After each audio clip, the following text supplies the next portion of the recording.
America और Israel ने फिजाई हमले किए हैं और ईरान ने जवाबी कार्रवाई की है। दोनों जानिब से जो स्टेटमेंट आया वो आपके सामने मैं रख देता हूं, और जो इलाकाई मीडिया है उसने क्या रिपोर्ट किया वो भी मैं आपके सामने रख देता हूं। लेकिन एक चीज मैं पहले कंफर्म कर दूं आपको कि ये रात को झड़पें हुई हैं, लेकिन एक स्पेसिफिक टाइम पीरियड के लिए थी, उसके बाद फिर मामला थम गए हैं।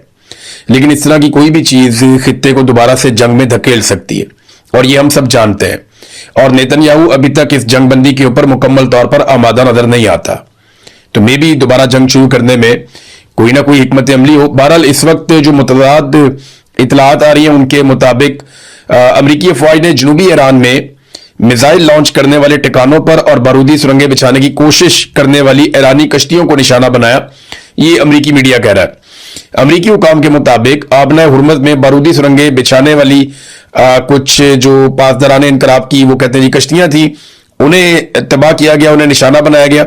और उसके साथ ही बंदर अब्बास में जमीन से फिजा में मार करने वाले मिसाइल के एक ऐसे ठिकाने को भी हदफ बनाया गया जो अमरीकी जंगी तैयारों को निशाना बना रहा था। दूसरी जानिब ईरान ने जो दावा किया वो ये है कि आज रात बंदर अब्बास के करीब उनकी कश्तियों पर होने वाले हमले में 4 आम माहीगीर हलाक हुए हैं, और मकामी मीडिया ने उन हलाक शुदगान की तस्वीरें भी जारी की हैं।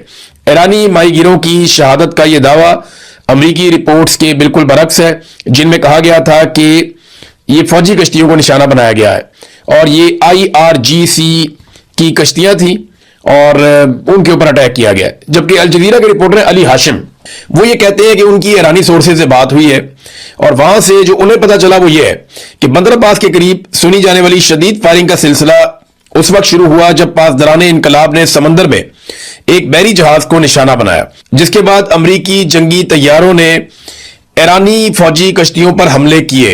ये खबर जो है वो अल जजीरा के रिपोर्टर बता रहे हैं। अच्छा, वो ये बताते हैं इस हमले में IRGC बहरिया के कई अहलकार शहीद हो गए हैं, और जराए ने उन्हें मजीद बताया कि सूरत-ए-हाल अब भी नाजुक है और वाकयात अब भी सामने आ रहे हैं। अच्छा, ये उस वक्त रिपोर्ट हुआ जब हमले हुए थे। तो नादरीन, ये एक झड़पों की सूरत-ए-हाल इसको कहा जाएगा। दोनों जानिब से अटैक किया गया।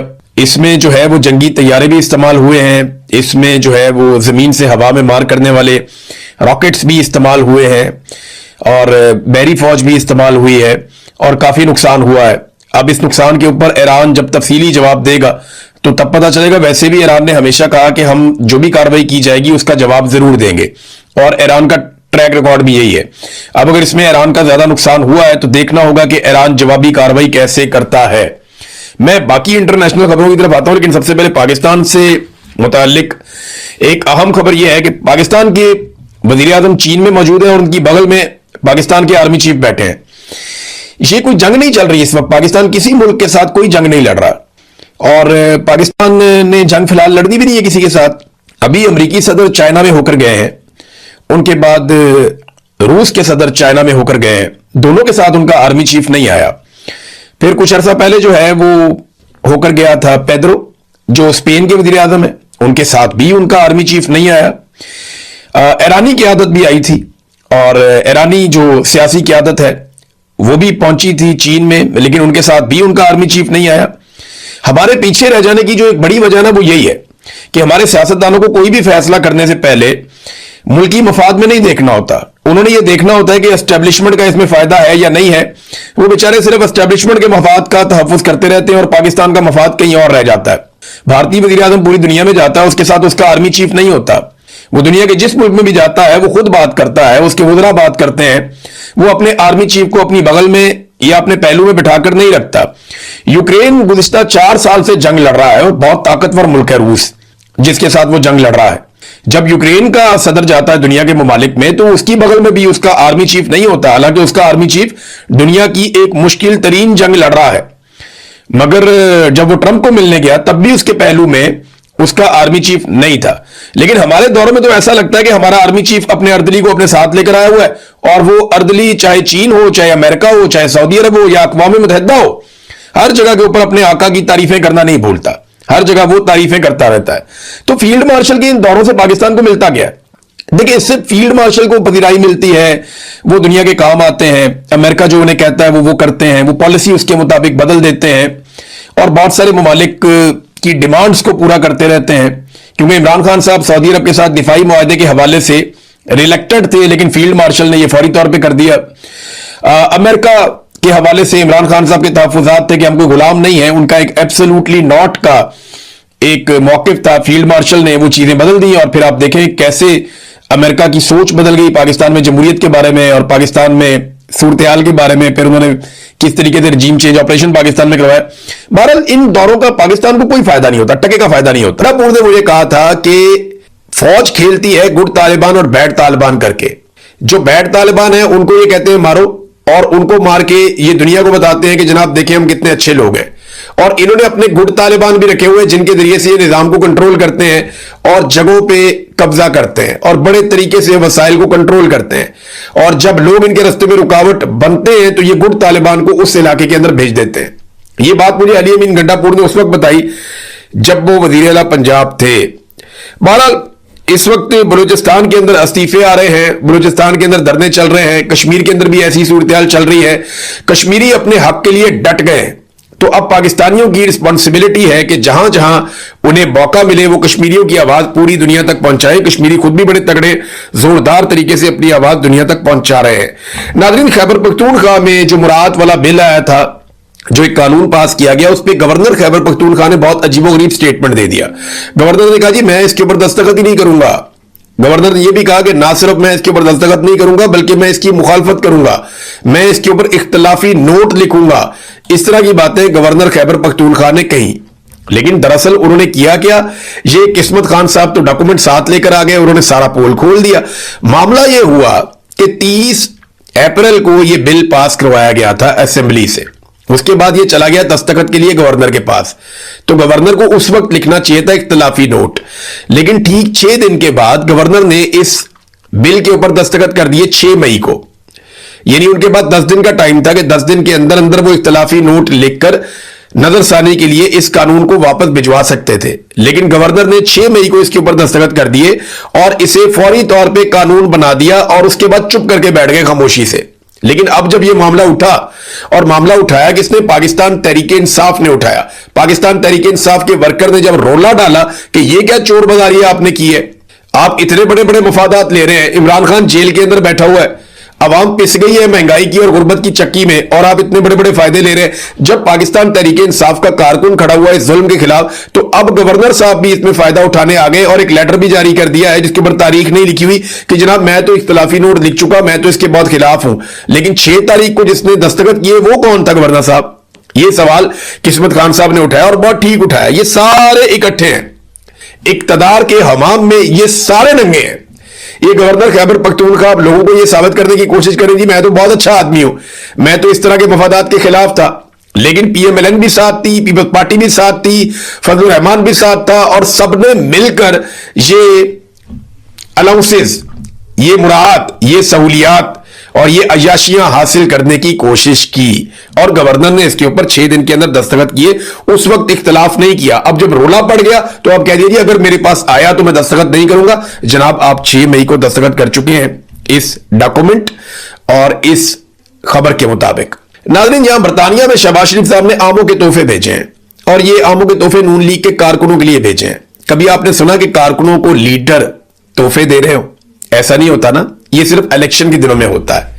पाकिस्तान के अंदर जब इलेक्शन आएंगे तो कारकुनों को जाके ठोडियों को हाथ लगाएंगे, उनके आगे हाथ जोड़ेंगे, उनके दरवाजों पे खड़े हो जाएंगे वोट मांगने के लिए। लेकिन अभी तो वोट का सीजन नहीं है। मैं अब किसी वजह बताता हूं आपको। मैं पाकिस्तान से बाहर इनकी टके की औकात नहीं है शरीफ खानदान की, कोई इन्हें मुंह नहीं लगाता, कोई इनसे बात करना नहीं चाहता, लोग इनके मुंह के ऊपर आकर इनकी बेइज्जती करते हैं। तो यहां ना बहुत थोड़े से कारकुन बचे हैं पीएमएलएन के पास, और वो इनका बहुत बड़ा एसेट है। वो एक एक कारकुन को हीरे की तरह ट्रीट करते हैं और उन्हें पाकिस्तान से वजीर आजम पाकिस्तान अपने खर्चे के ऊपर नहीं, पाकिस्तान के खर्चे के ऊपर आमों के तोहफे भिजवा रहा है कि जनाब ये आम खाइए, और जब कभी नवाज शरीफ किसी मुश्किल में आए तो उसके सामने आकर खड़े हो जाइएगा। जब कभी अवाम निकले और निकलकर नवाज शरीफ को बुरा भला कहे तो आपने उसके सामने ढाल बन जाना है। तो क्योंकि इनको कारकुन मिलते ही नहीं, बहुत थोड़े से हैं बेचारे, बिल्कुल आटे में नमक के बराबर, तो उनको खुश रखना इनके लिए बहुत बड़ा मसला है। और मैं वो वीडियो देख रहा था कि बड़े फख्र के साथ कारकुन दिखा रहे हैं जनाब मियां साहब ने हमें ये आमों की छोटी छोटी पेटियां भेज दी हैं और कभी बिरयानी के ऊपर, कभी आमों की पेटियों के ऊपर, कभी किसी छोटे मोटे फायदे के ऊपर, ये ऐसे ही बेचारे छोटी छोटी चीजों के ऊपर खुश हो जाते हैं। तो चले, अल्लाह ताला इन्हें खुश रखे। वैसे इन्हीं कामों पे लीडर्स ने अवाम को बड़े लंबे अरसे से लगाया हुआ है। नाज़रीन, मरियम नवाज का एक ही फ्लैगशिप प्रोग्राम था जो उनका सबसे बड़ा प्रोग्राम कहा जाता है, और नवाज शरीफ और मरियम नवाज ने इस दौर में अगर कोई वाहिद काम किया तो वो सुथरा पंजाब का काम था कि जनाब ये इन्होंने किया है। उसकी हालत अब मैं अगर आपके सामने रखूं तो आप हैरान हो जाएंगे। सुथरा पंजाब के जितने भी ठेकेदार हैं, ये प्रोजेक्ट इस तरह से काम करता है कि ठेकेदारों को इन्होंने आगे से ठेके दिए हुए कि आपने फलां फलां फलां फलां एरिया आपकी जिम्मेदारी है, सरकार आपको पैसा देगी, आप उन इलाकों की सफाइयां करेंगे, सरकार आवाम से पैसा इकट्ठा करेगी, सरकार अपने अकाउंट में रखेगी, ठेकेदार अपने अपने इलाकों की सफाइयों की जिम्मेदार होंगे। जब वो ठेकेदार सफाइयां कर देंगे, साथ साथ जो अवामी पैसा सरकार के पास पड़ा है वो उसमें से अपना हिस्सा निकाल के बाकी ठेकेदारों को देती रहेगी। ये है फॉर्मूला सुथरा पंजाब का। कोई अपने घर से नहीं लेकर आए, लेकिन इन्होंने एक ही कंपनी बनाई थी, या एक ही जो इनका फ्लैगशिप प्रोग्राम था वो ये सुथरा पंजाब था। उसकी हालत ये है कि जनाब चंद दिनों में ये दूसरी अपील आ गई है ठेकेदारों की जानिब से, और पूरा एक इश्तिहार जारी कर दिया गया।